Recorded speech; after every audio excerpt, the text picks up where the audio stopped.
నమస్తే, నా పేరు Shivaji. Welcome to our channel. Telugu cinema అంటేనే 6 ఫైట్లు, 6 పాటలు, ఒక ఇంటర్వెల్ బ్లాక్, అదేవిధంగా పాత చింతకాయ పచ్చడి కథలు అని చెప్పి ఒకప్పుడు అనుకునేవాళ్ళు.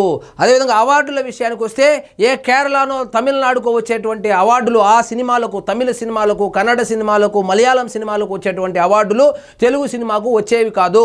నేషనల్ అవార్డు విషయానికి వస్తే ఎప్పుడు ఉత్త చేతులతో తిరుక్కొని వచ్చేవాళ్ళు. కానీ గత 3 సంవత్సరాలుగా ఈ ట్రెండ్ అయితే మారింది. తెలుగు సినిమా పుంజుకుంది. తెలుగులో కథలు చెప్పేటువంటి విధానం మారింది. సో అంతర్జాతీయ స్థాయికి కూడా ఎదగడం జరిగింది. జాతీయ స్థాయిలోనే కాకుండా అంతర్జాతీయ స్థాయిలో కూడా ఆస్కార్ను కూడా మెప్పించేటువంటి కథలు, అటువంటి సినిమాలు కూడా వచ్చాయి. గత 3 సంవత్సరాలుగా మనము నేషనల్ అవార్డులను గమనిస్తే ఉత్తమ నటిగా కీర్తి సురేష్ గారు, అదేవిధంగా అదే సంవత్సరము మొత్తం 7 మందికేమో తెలుగు సినిమాకు సంబంధించి అవార్డులు రావడం జరిగింది. దాని తరువాత సంవత్సరం పుష్ప సినిమాకు గాను అల్లు అర్జున్ గారికి కూడా నేషనల్ అవార్డు రావడము, ఆయనతో పాటు మొత్తం 11 విభాగాల్లో కూడా నేషనల్ అవార్డ్స్ రావడం మనం అందరం చూసాము. నిన్న ప్రకటించినటువంటి జాతీయ అవార్డ్స్ లో కూడా 7 అవార్డులను అయితే సొంతం చేసుకుంది.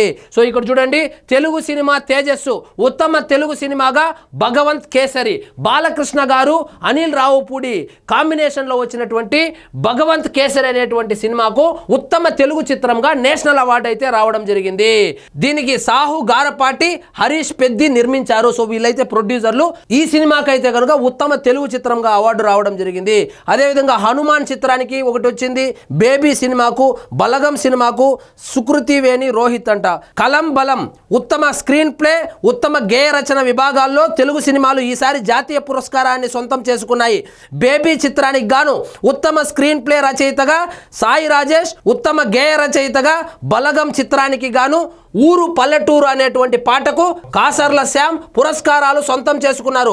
బేబీలోని ప్రేమిస్తున్న పాటకి గాను ఉత్తమ గాయకుడిగా పివిఎస్ రోహిత్ కు జాతీయ పురస్కారం దక్కింది.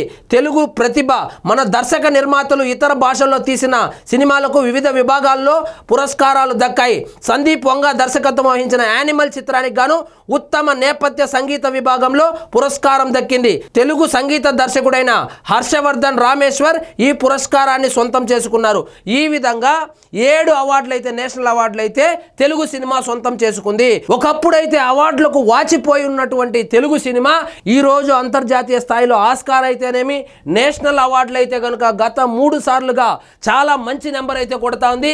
అందులో భాగంగానే భగవంత్ కేసరి, నందమూరి బాలకృష్ణ గారు నటించినటువంటి భగవంత్ కేసరికి ఉత్తమ తెలుగు చిత్రంగా అవార్డు రావడం జరిగింది. అదేవిధంగా మిగిలిన 7 విభాగాల్లో కూడా అవార్డులు అయితే సొంతం చేసుకుంది. సో తెలుగు సినిమా కథలు మారాయి, కథనం మారింది, స్క్రీన్ ప్లే మారింది, క్వాలిటీ మారింది. ఇతర భాషలకు ఏమాత్రం తీసిపోకుండా, అదేవిధంగా నేషనల్ లెవెలే కాకుండా ఇంటర్నేషనల్ లెవెల్లో కూడా తెలుగు సినిమా ఈరోజు రాణిస్తూ ఉంది. అందుకు కారణం లేకపోలేదు. ఆ పాత చింతకాయ పచ్చడి కథలు పక్కన పెట్టి ఇప్పుడు టెక్నాలజీని యూజ్ చేసుకొని భారీ తారాగణంతో, భారీ బడ్జెట్తో, కని విని ఎరుగని రీతిలో అయితే సినిమాలు తీస్తున్నారు. అదేవిధంగా అది ఆడుతున్నాయి, ప్రేక్షకులు కూడా ఆదరిస్తున్నారు.